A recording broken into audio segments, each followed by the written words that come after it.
Deep in the heart of the wilderness, a legend walks, towering over other tales of the unknown, a giant among myths. This is the story of Bigfoot, the king of cryptids. So what do you think, Bigfoot is? It's the curiosity of the unknown, and oftentimes amazing discoveries start from that place of speculation. For many, the fascination with Bigfoot starts in childhood, sparked by stories told around campfires of thrilling tales found in books and television documentaries. The allure of a mysterious creature lurking in the wilderness captures young imaginations, offering an adventure and mystery that feels both ancient and ever new.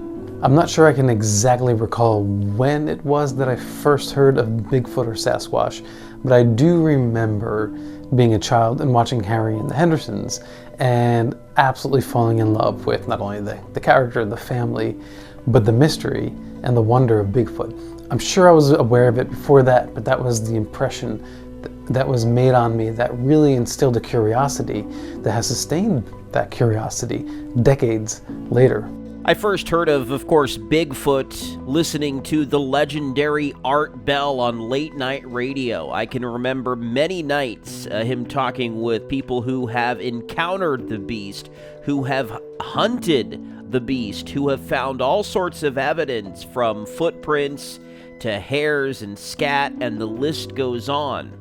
Has a figure prominently featured in media and pop culture, appearing in countless documentaries, films, and books, Bigfoot transcends the mere whispers of rural legend. And I didn't get into this Bigfoot thing until I started having encounters.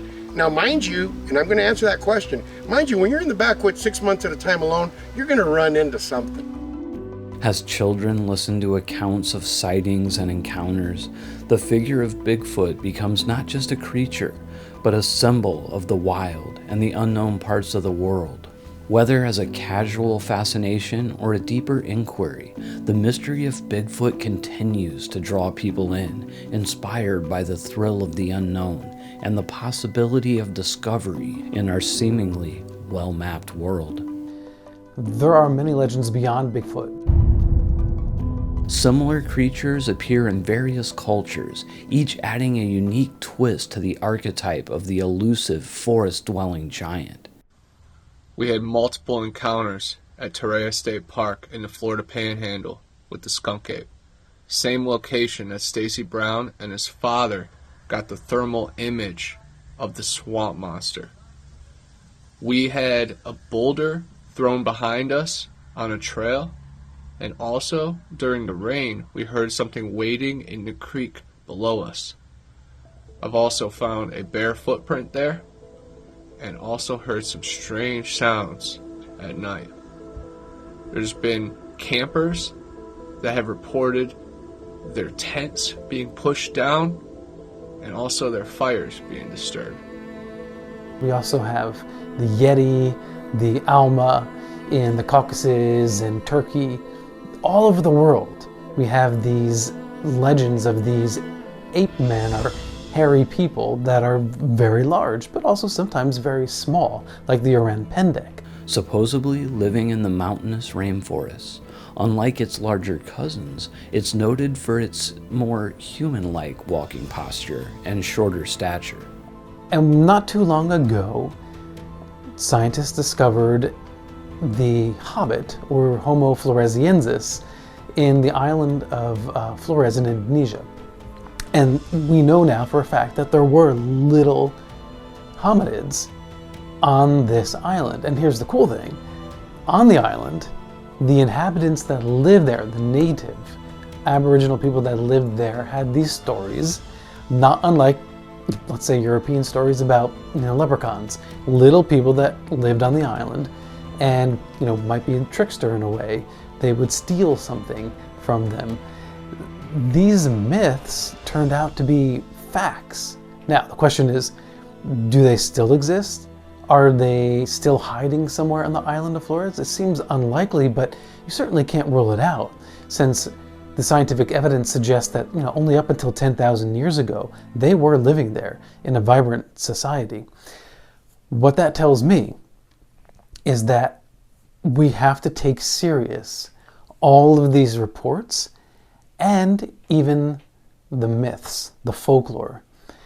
That's the beginning of science. It's the curiosity of the unknown, and oftentimes amazing discoveries start from that place of speculation. Each of these creatures, from the Yeti to the Yowie, enriches the tapestry of global folklore with its distinct characteristics and stories, suggesting a deep-seated human fascination with mysterious beings that inhabit the edge of our understanding and the wild places of the world. Cryptozoologists, researchers, enthusiasts, and scientists have to start with some piece of evidence.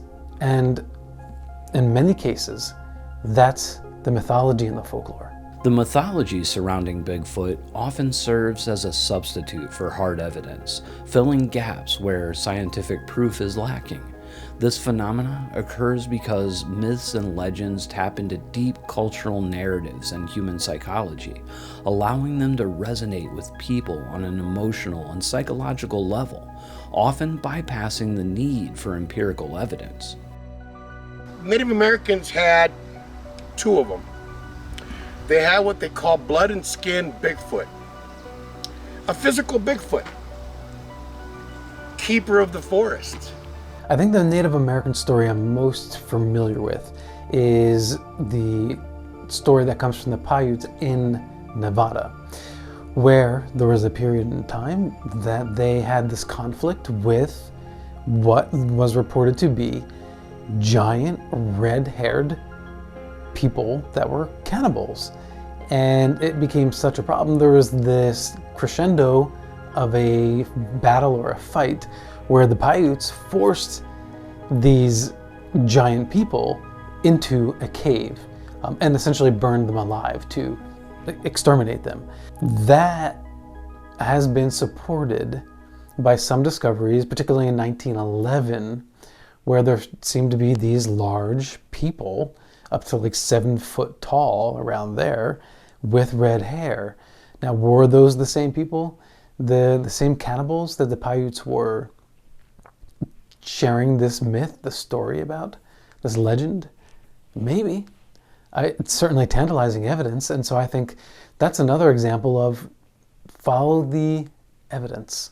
The mystery surrounding the cryptid called Bigfoot remains compelling, largely because of one significant fact. There is no unequivocal photographic evidence of its existence, despite thousands of claimed sightings and numerous expeditions dedicated to capturing this elusive creature on film. Yes, there are numerous photos that are supposedly Bigfoot, but none of these have actually ever been definitively proven. One major reason lies in the inherent limitations of photography, especially in the challenging environments where Bigfoot sightings typically occur. Dense forests with poor lighting conditions, often cited as Bigfoot's habitat, pose significant difficulties for photography. Cameras, particularly those carried by unprepared hikers or amateur cryptid enthusiasts, often fail to perform well under these conditions. And human error frequently complicates the challenge. In the heat of an unexplained encounter, even the most seasoned photographer might struggle to operate a camera correctly. Hands shake, settings are wrong, or by the time the camera is ready, the subject could have moved out of frame.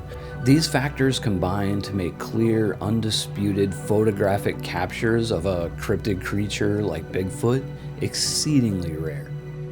Sometimes evidence is scant, but it doesn't mean you shouldn't follow the breadcrumb trail. If Bigfoot does indeed exist, its behavior patterns might help explain the lack of photographic evidence. Descriptions of Bigfoot suggest a nocturnal, highly elusive creature, adept at navigating the dense and difficult terrain.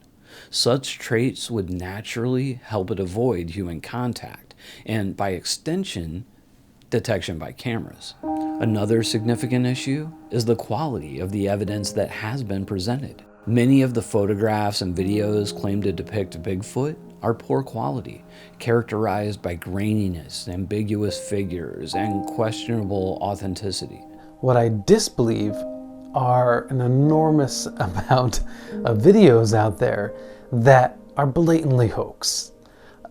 They're hoaxed costumes, sometimes even hoax what seem like bad AI or animation. It's really astounding how many of these videos get popular play and how many people actually believe because they want to believe that it's real. In this age of digital editing tools, the ease of creating hoaxes has increased, making it even harder to trust the validity of the supposed evidence. Skepticism is high, and the scientific community requires clear, unambiguous proof before considering the existence of a new species. Now, many people will say, "I saw what I saw." Believe me. My journey started up in Ohio at the Cuyahoga Valley National Park, home of the Grassman. We were walking from Blue Hen Falls to Brandywine Falls and encountered a horrible smell following us. We looked around for a dead raccoon or fish in the creek, but to no avail. When we got back from the falls, there was no smell. Lots of strange stuff. The reason that I believe in Bigfoot is because it's easier to believe in something that we can't see, touch, or smell than to come up with an explanation for all of this. I mean, not everybody's making this up, are they? Eyewitness accounts, while numerous and occasionally detailed, are subject to human error and the fallibilities of memory and perception. Photographs and videos often lack the clarity and detail necessary to rule out hoaxes or misidentifications of known wildlife, such as bears. Physical evidence, like footprints and hair samples, has not been consistently analyzed to yield results pointing conclusively to an unknown primate species. Often, they are attributed to known animals upon thorough scientific examination. Yes, I actually think Gigantopithecus is a good candidate for Bigfoot. However, there's a caveat there. It's probably more likely that Sasquatch is a descendant of Gigantopithecus. If we look at the family tree, it's a bush, it's a forest of hominid variations. And so we have got, small versions of hominids, mid-size and huge. Gigantopithecus was enormous. Now the width of Gigantopithecus seems like it would be quite a bit larger than the reports we get from Sasquatch. However, if we're talking about tens of thousands of years, why couldn't the body size of the Gigantopithecus scale down a little bit through adaptation? I think it's totally possible. The evidence typically cited by Bigfoot enthusiasts includes eyewitness accounts, videos, photographs, and physical traces such as footprints or hair samples. While these pieces of evidence can be very compelling and often provoke considerable interest and debate, they fall short of the rigorous standards required for scientific verification. Anecdotal evidence should never just be wholesale thrown out. You need anecdotal evidence. That's where you start. It's the same thing with a UFO sighting. That's where you start. The question is, okay, how believable is the story? Now, if somebody is bunking with Bigfoot and having slumber parties, then it makes it sound a lot less credible.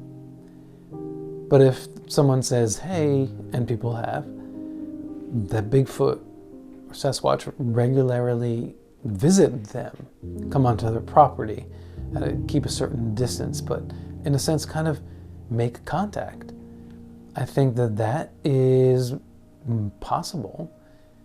But again, we need proof. If my gut tells me someone is being sincere, then I think that they deserve to be taken seriously. Just like in any other aspect of our life, we have experiences. If I walk out my door now and I see a bear, and then I come and I tell you, hey, I just saw a bear, you trust me, right? You trust my eyes that I've seen a bear. I know what a bear looks like. You have no reason to doubt that I didn't see a bear or couldn't recognize a bear. So if I come and I tell you, I just saw something that defies description of anything I've ever seen. It looks like this, like a erect ape, and I saw it moving with my own two eyes. Suddenly, what? Now you're not going to believe me as a witness? And that's really how we should look at all of these witnesses. Give them the benefit of the doubt. It's the right thing to do. It's only fair. So my Bigfoot experience was 1998. It was about a week and a half before the end of the semester. We were all in band. So the band director was being nice. So he signed us all out. We got out of school early, drove up to Big Bear. So we got to Hannah Flats, drove around, we found a campsite that we liked.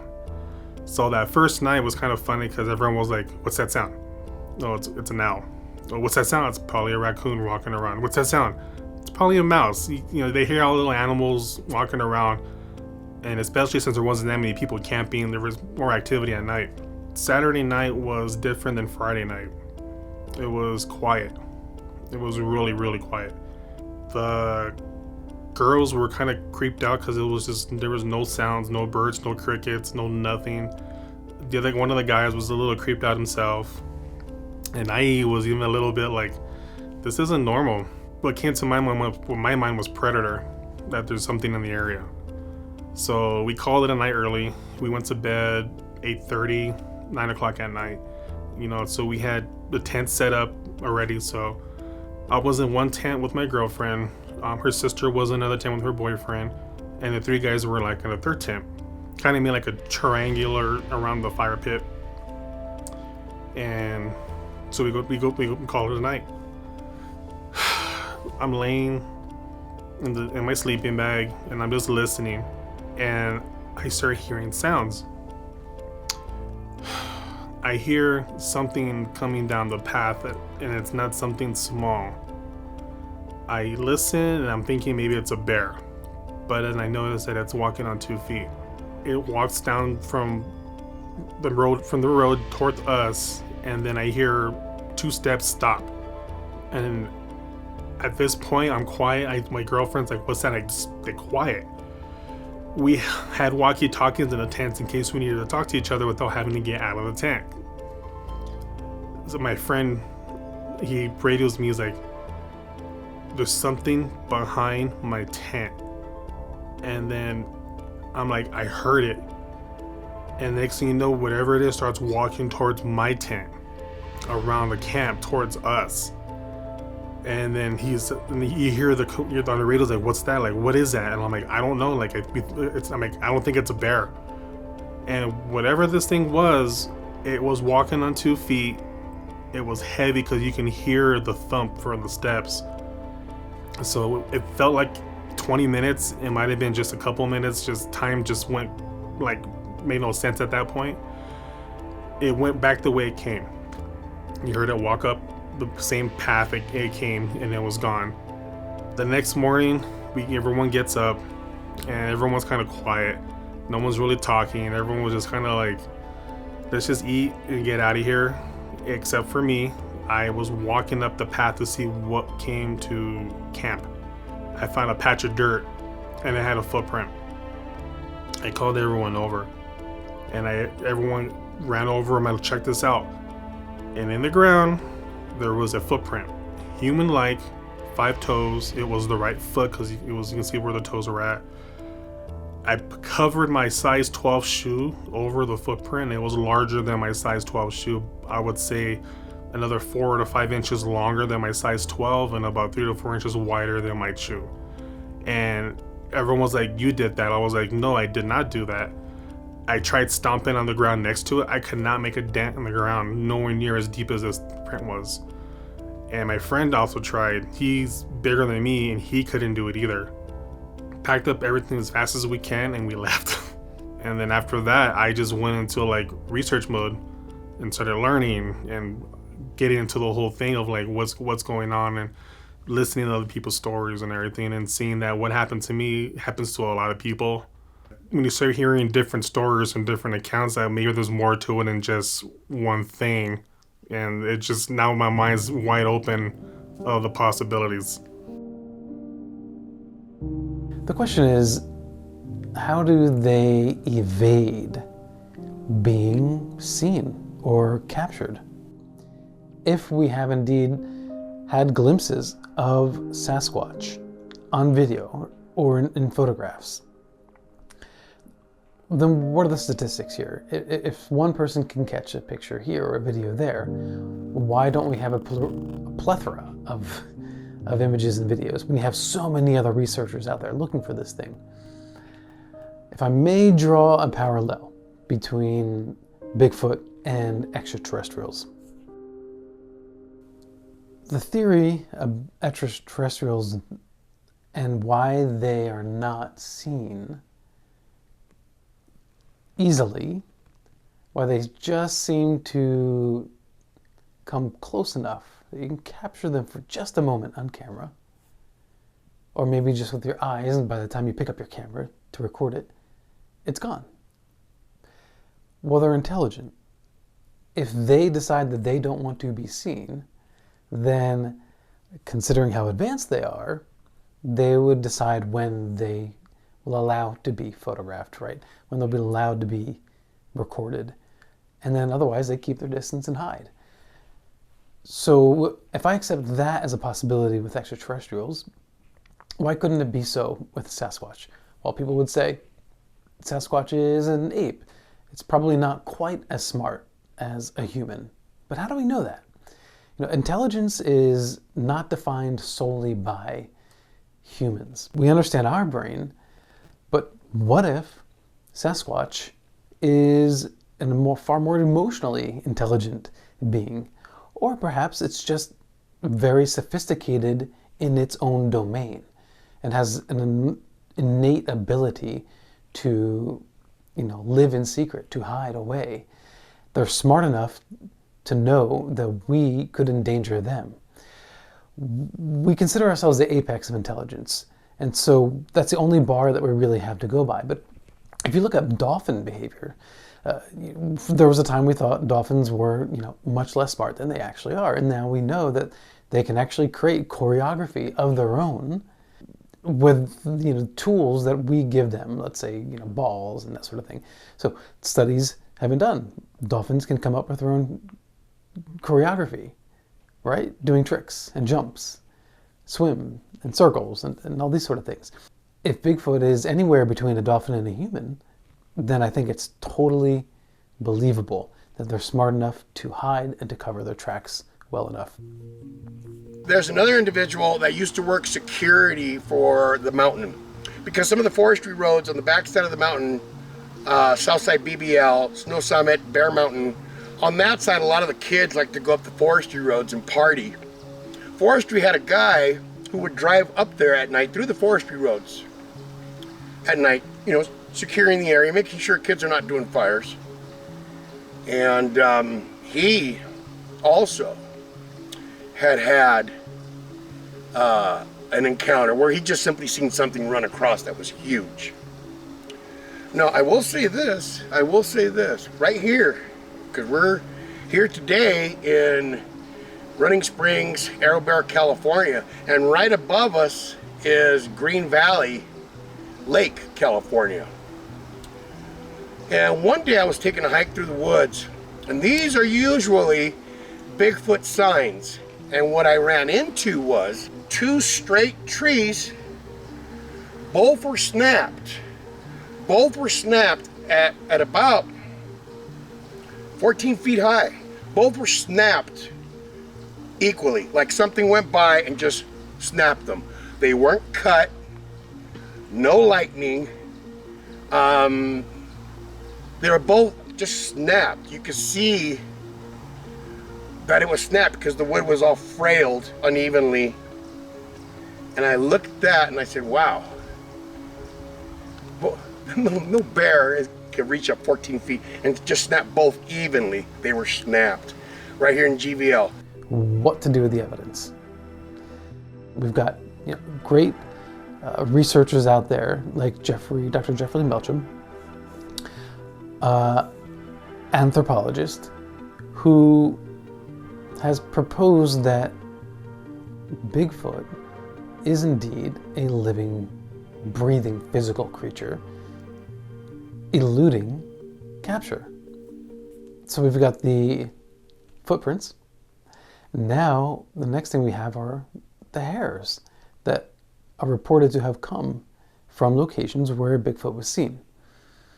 The problem there is that so far we've only had preliminary DNA tests or eDNA, environmental DNA tests, which in most cases have shown that it's most likely a human feature hair.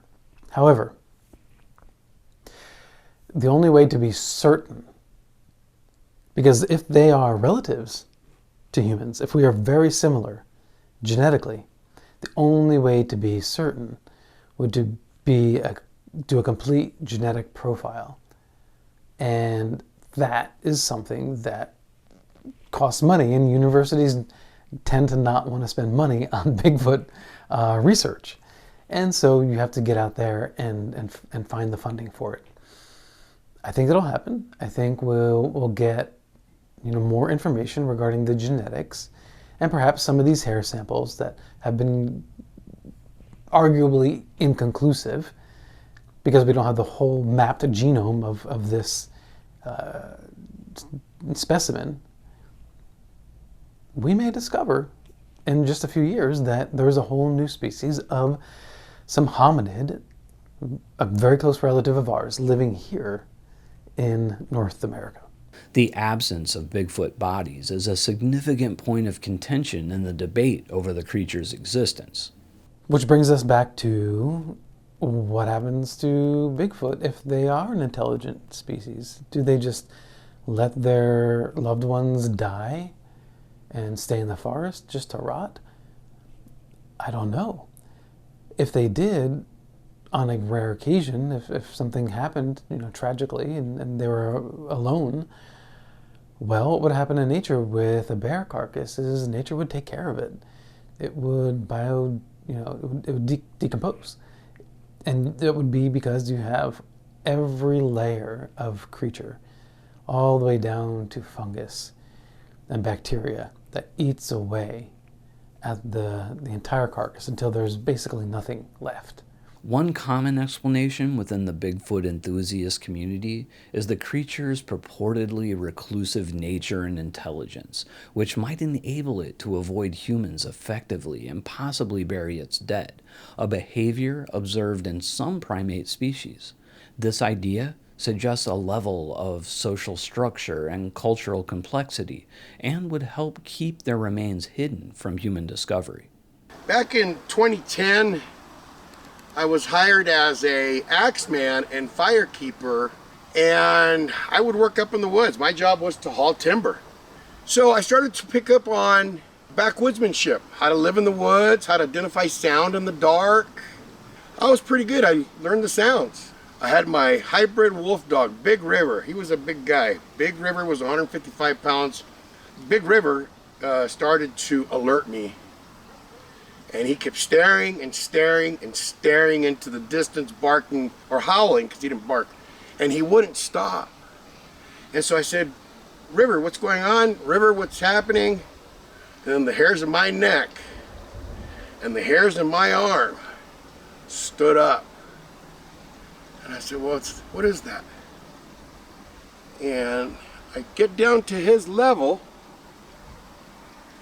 and to see what he's looking at, because he did not break his stare from that area. And when I look, I go, what? And right next to a tree, I see a shoulder span like this.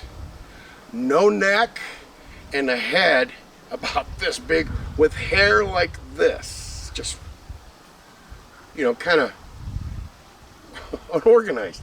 And I said, no way. I said, there's just no way I'm seeing what I'm seeing. So I said, it's got to be the sun. It's got to be shadow off the tree. It's got to be something, because I'm not seeing that. I did a 180 turn to change the direction of the sunlight. That figure did not move. That figure did not change. And that thing just sat there and stood looking at me. I know what I was looking at. And that was something else. That was an experience. Now, I think with a Sasquatch, if we assume that it is highly intelligent and emotional, and they have pods that would live together, one would assume that they're all not just solo, beasts, male, female, and then they have kids, and who knows what happens. There's a lot of speculation there, but you'd imagine that they would transport them, maybe bury them in some way, and let them decompose naturally, but maybe bury them. I don't know. I think that you have to have a large enough population that sustains itself, but perhaps it's not too large, that there just isn't an abundance of carcasses or bones that are left behind, or evidence. It is curious. Well, how come we haven't found something that's a new species, a Bigfoot species? We found Gigantopithecus, right? Another factor to consider is the environment in which Bigfoot is said to dwell. The dense forests and rugged terrain of the Pacific Northwest, for example, are vast and largely unexplored. Bodies decompose quickly in these wet, forested environments, and scavengers could further expedite the process, leaving little trace of remains in a surprisingly short period. Well, in reality, when we're talking about these other offshoots of our ancestors, there actually aren't that many in the fossil records that are found, which indicates that there's still the possibility that we will find, fossils, skeletal remains of a Bigfoot. I think it's totally possible. We just haven't discovered it yet. We have to keep looking and be patient. If we find that, even if it were to date back 5,000 years or 500 years or 10,000 years, maybe that would be enough to help legitimize the search and employ and bring on more well-funded scientists and universities to come out here and look for this thing. Of course, do we want to look for this thing? The question of whether Bigfoot poses a danger to humans has long been a topic of speculation among both believers and skeptics. Numerous accounts and tales have portrayed Bigfoot as everything from a shy, reclusive being to a potentially aggressive entity. I don't think that they're aggressive to humans at all. But there are speculations about missing persons report and a relationship to Sasquatch. So we have the legend from the Paiutes of these giant hairy people that were also cannibals. Maybe there's some sort of subspecies. I mean, look at orca whales. Orca whales can be extraordinarily vicious and aggressive and very smart. So, but would you say all dolphins and all whales are like that? No, that one group, that one species seems to be unique in that way. So maybe among the variations of the race of Sasquatch, there is a small grouping of those that are violent and cover up the tracks really well.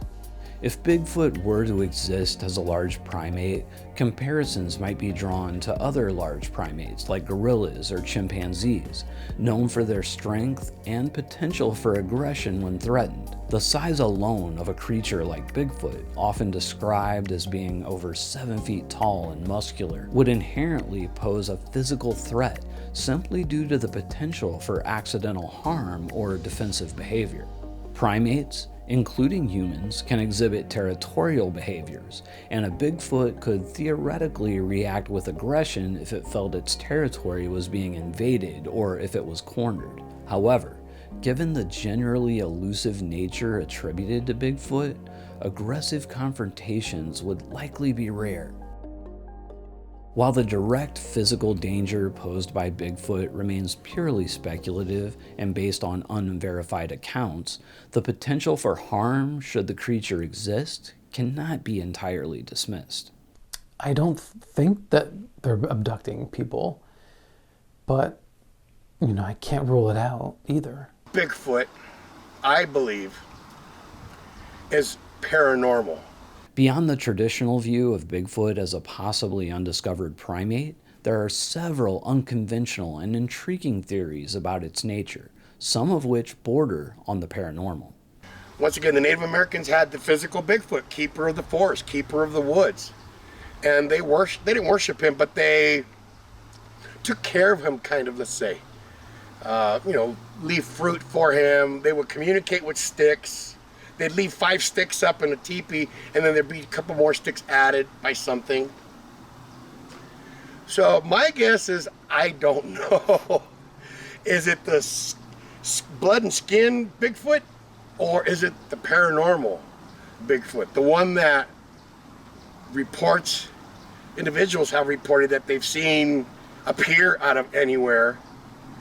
Myself personally, I can't say if it's, blood and skin or if it's paranormal. One of the more exotic suggestions is that Bigfoot could be a hybrid creature, possibly the result of ancient or modern genetic experiments, blending human and primate characteristics. This theory attempts to explain Bigfoot's reportedly human-like features and intelligence, proposing a creature that exists in the biological margins between known species. Is Bigfoot a hybrid? I believe it's absolutely possible, whether it's part human, part primate, part ape, part whatever. Maybe even part extraterrestrial. It has the ability to cloak itself to make sure that there's no good footage taken of it. And something has to be said that it has an intelligence that's on another level. Okay, so this is the really, really fun stuff. Is Bigfoot some kind of a hybrid? Well, you might take that a step further and say, is Bigfoot an extraterrestrial? Is it a hybrid of some of our human ancestors or humans and some other creature? I mean, you could really go on with the speculation here. And the reason I leave room for the speculation doesn't mean I necessarily believe it. But the reason I leave room for the speculation is because there is some tangential evidence to suggest that something really weird's going on. Another speculative idea is that Bigfoot is not of this earth at all, but rather an alien being. You have people that have reported UFOs sighted right at the same time that they had a Bigfoot encounter. The same thing you can be said about crop circles. Proponents of this theory often point to the creature's ability to appear and disappear quickly without a trace, suggesting advanced technology or extraterrestrial origins. This aligns with reports of UFO sightings in areas where Bigfoot has been spotted. I believe that if this animal is a hybrid being of sorts, that perhaps it originates in some other dimension. And that's why we're not encountering it, because it's able to go in and out of doorways. And yes, animals of all kinds of species have been able to camouflage themselves since the beginning of time. And what's to say that Bigfoot isn't the same? You have people who have had what they claim to be psychic or telepathic communication with these beings. They also have an amazing ability to simply disappear and are just gone. You don't hear a word. I personally had an experience when I was camping once, and I was in the tent, had to go to the bathroom really bad. There was this sound that we heard outside the tent. It was a bipedal kind of ch-ch-ch. And mind you, the tent that we were in was in the middle of a large field, an open field. Well, I had to get out. I was going no matter what. I walked out of the tent. I looked trepidatiously, and there was nothing there. Now, how could it be just moments before that we heard something traipsing just outside the tent? You know when you get that vibe when you're being watched, and then it's not there? I didn't hear it run away. I didn't hear footsteps. Nothing. I don't know how to explain that. So, with my own personal experience with that, and hearing other eyewitness accounts that have these sort of almost paranormal attributes to the event, one has to wonder if we can accept that there are other advanced civilizations out there. Let's go really wild with the speculation. Again, speculation. Perhaps they are visitors, kind of like E.T. and Spielberg's E.T. the Extraterrestrial. They're coming down, checking out the vegetation, collecting their scientists, or it's vacation. They like to live in our woods, or maybe they live there, for long seasons and then go back and visit. I don't know. I know I'm going all the way out on the edge here, but there are just too many accounts that make me wonder. Is this more than just another hominid relative that's part of our natural evolution on this earth? Is Bigfoot demonic? Actually, that's the first time I've ever heard somebody even propose that. I don't believe that Bigfoot are demonic. There's no indication that they have those traits at all. But is it possible that there is a paranormal aspect to it? Absolutely. I lean towards the paranormal. I lean towards the paranormal and the supernatural when it comes to this type of stuff. Again, that doesn't mean it's not physical. It just means there's a paranormal element. Yeah, no, I don't think that Bigfoot is demonic. With the people I've interviewed and the stories I've heard, it just doesn't hold water for me. You do see people maybe make movies or documentaries to try to make Bigfoot into something scary, and it's not to say there aren't reports out there where Bigfoot behaves aggressively, but that just might be territorial. Just back off, stay away, right? They're protecting themselves and their own. I don't think that makes them in any way demonic.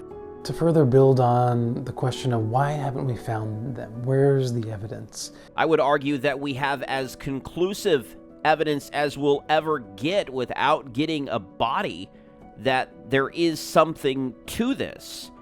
There has been scat, there has been hair, there have been bones that when tested come back to no known primate. They don't know what species it comes from. There are other species every year that are discovered, new species.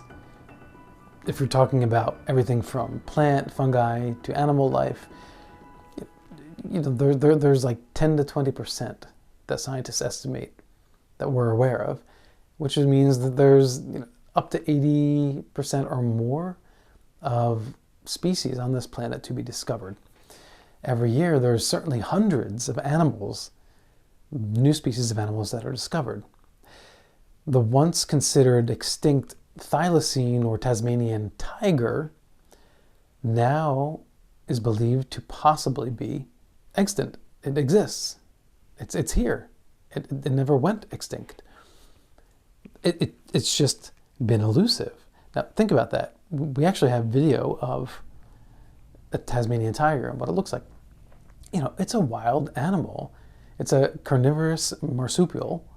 So we can assume that it is not as highly intelligent as a human-like Sasquatch.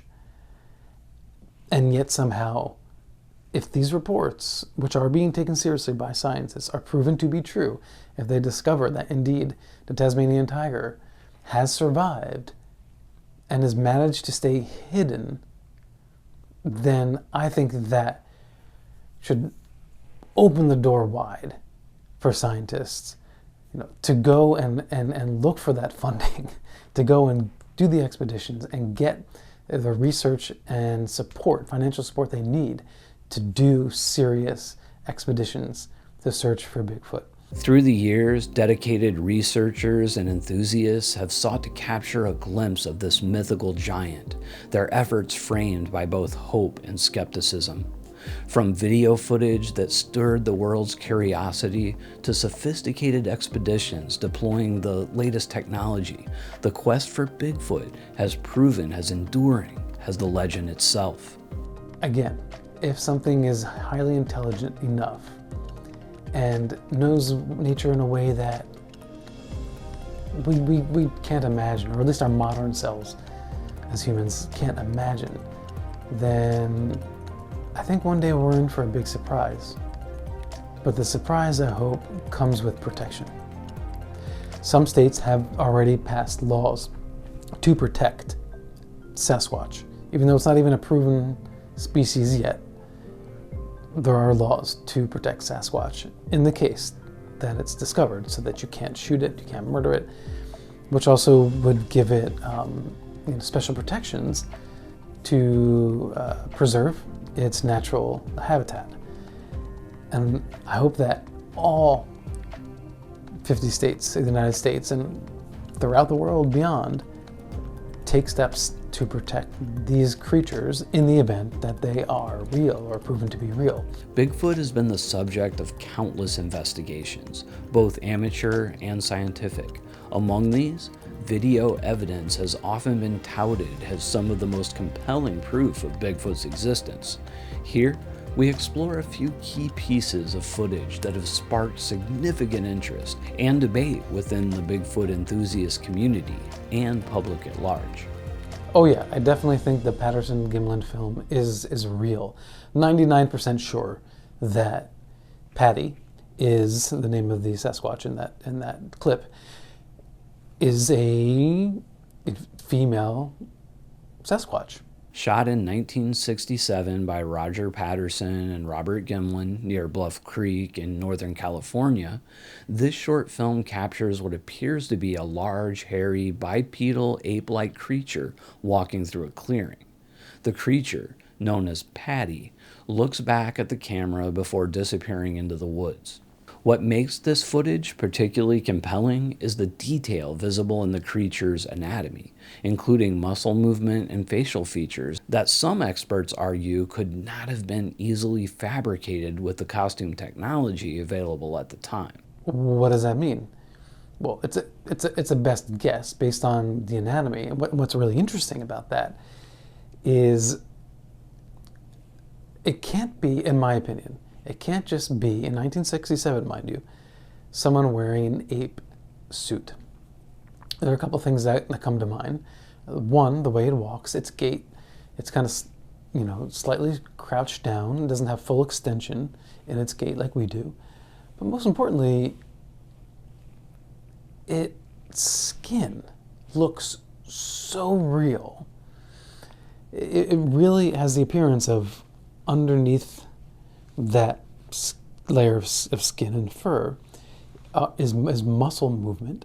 So the skin contorts and moves with the movement of seemingly the muscle underneath.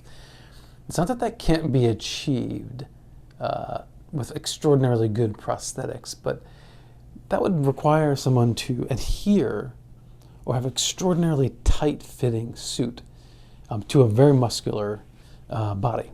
On top of that, the chest, you can see the skin kind of move a little bit separately, right? Kind of floating over the chest muscles. And for someone to go to that level of detail, I think that you have to rule out it's a hoax, because at that time, in the late 60s, the technology, the special effects just wasn't there to achieve that. Could you have achieved that in the 90s, maybe even the 80s? Sure. But at that time, That would be an extraordinarily amazing achievement. Is the Bigfoot or the Squatch in the Patterson-Gimlin film a female Sasquatch? I think it's pretty apparent that whatever it was female in nature. It had breasts. It had appendages. So was it just someone in a costume? Well, you find me the person that made a Bigfoot suit with breasts. The film has undergone numerous examinations, with some analysis suggesting that the creature's gait and body proportions do not match those of a human. However, skeptics argue that the film is a hoax, potentially involving a sophisticated costume. Despite extensive debate, the Patterson-Gimlin film remains a cornerstone of Bigfoot lore.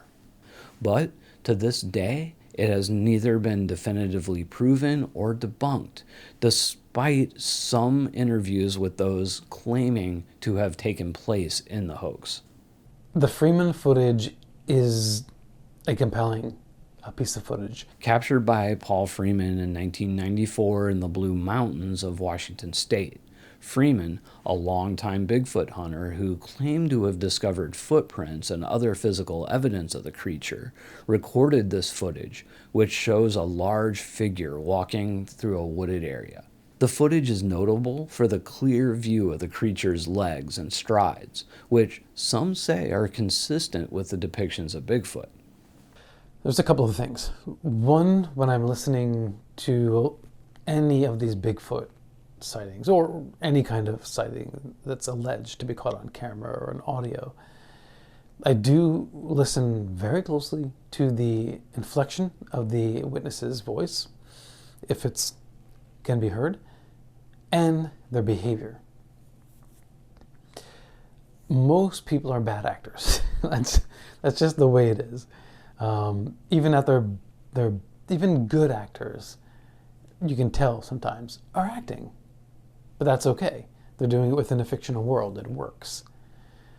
But when you're trying to pull off a hoax and you're raw with a camera, it's very difficult to fake fear, to fake panic, to fake increased heart rate and breathing and breath, shortness of breath. That's very difficult to be convincing of in that performance. In the Freeman footage, I think that, yeah, he is sincerely reacting. He's surprised. I think that is legit. I don't think that Paul Freeman was lying and hoaxing. What did he see exactly? It appears to be something like a Sasquatch. It is at a bit of a distance, but it's certainly a hominid. It certainly has a slightly hunched over ape-like, gait, long arms.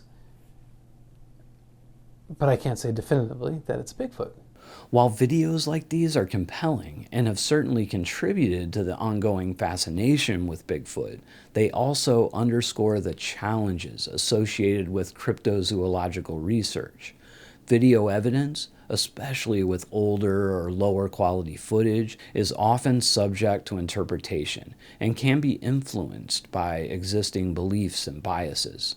For definitive proof, the scientific community requires clear, unambiguous evidence that can be repeatedly observed and tested, criteria that this video footage alone cannot meet.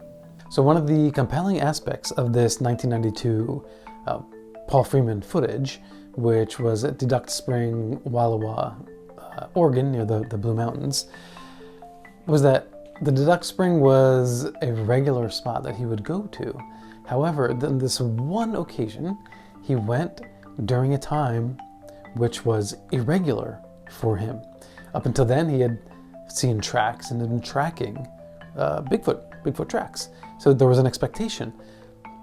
So when he showed up at an unplanned, unscheduled hour, an hour that he typically would never go, that was the one time he saw these creatures. How did that happen? Well, that means they were observing him And they knew his pattern because he created a pattern. So they adapted around that, not expecting for him to show up when he did. And this kind of tripped them up, and he showed up, and it seemed that they kind of, running off him. Now, there was only one, I believe, captured on camera, but apparently there were, a grouping of Sasquatch that were regularly in this area, according to Paul Freeman's reports. Critics of the Freeman footage point out potential issues with authenticity, such as the convenient timing and the setting of this encounter.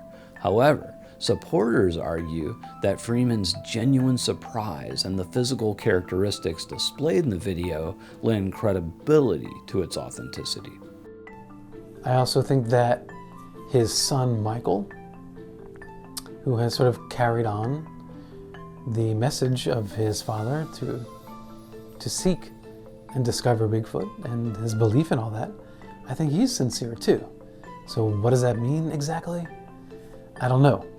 But I think that we have, for certain, two very compelling pieces of footage that, at the very least, begs amateurs, independent researchers, and tenured scientists and professors to go out there and make a study of this phenomena, of this creature, whatever it is.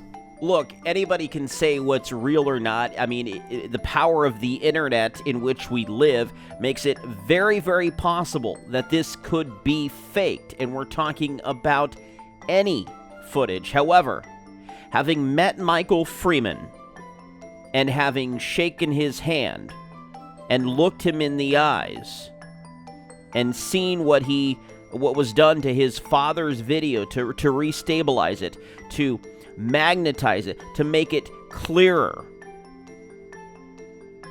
I think that is legitimate Bigfoot footage, as legitimate as you're going to find. As far as the rest of these kinds of Bigfoot videos, made by amateurs and people who claim to be famous in the Bigfoot industry, yet all they do is put out videos of Bigfoot encounters, I mean, who knows? Your guess is as good as mine. Sunny Venter video, or videos, I should say. I just don't buy it. I hate to think that anyone would go out to continually create a hoax or create content just to get clicks and get people to their YouTube channel. And I really don't want to believe that's what Sunny is doing, but I can come to no other conclusion that it's just someone, probably Sunny, dressing up in a suit, because that always is conveniently just the right distance, and usually approximately the same distance from the camera. I don't know, like a couple of 100 feet or something like that from the camera. There's always a little bit of foliage just kind of obscuring the view slightly, and the camera's always set and steady. So there's a repeated formula in the style in which it's shot. That's like television or film. That's unlikely to be the case when you're just naturally documenting something. On top of that, statistically, it's beyond improbable that one person is able to catch multiple sightings on camera when you have thousands and thousands of other people in North America and throughout the world searching for Bigfoot, and they've got their game cams on 24/7. They bring their camera equipment with them, their night vision, they're staking out all night. I mean, these are hardcore, dedicated Bigfoot researchers, and I got to give it to them. That's amazing, and I find it highly impressive and admirable, dedication. And then this one person just happens to get video after video after video. No way, and it does a disservice to everyone else out there who is boots on the ground doing the work. It's a disservice to those who have a sincere, authentic interest and scientific interest into the study of Bigfoot. People have been making wild claims about Bigfoot almost as long as the legend has existed. People have claimed they've shot it, that they have one in their freezer. It's been taken around to the state fair as a novelty item. But then why has it not ended up on the examination table for all of science to investigate? That is my question. Despite the absence of definitive proof, the spirit of Bigfoot has captured hearts and minds, echoing our collective fascination with the unknown. It has inspired a legacy of storytelling and scientific inquiry that underscores an essential truth about humanity, our relentless pursuit of the unknown and the unexplained. I don't think that the Sasquatch is an ape. It's not just an ape-level intelligence, which also have their own value and in a sense, humanity. They're so similar to us in so many ways, in their emotional behaviors, in their social interactions, their social structures. It's really quite beautiful. So imagine something that's between the two of us. Bigfoot's tale is a reminder of our world's vastness and the mysteries we have yet to unravel, whether as a figment of our imagination or as something waiting to be discovered. Bigfoot captures the essence of the unknown, the mysteries we have yet to unlock, and the realm of legends and the hunt for what lies beyond. This is why Bigfoot is the king of cryptids.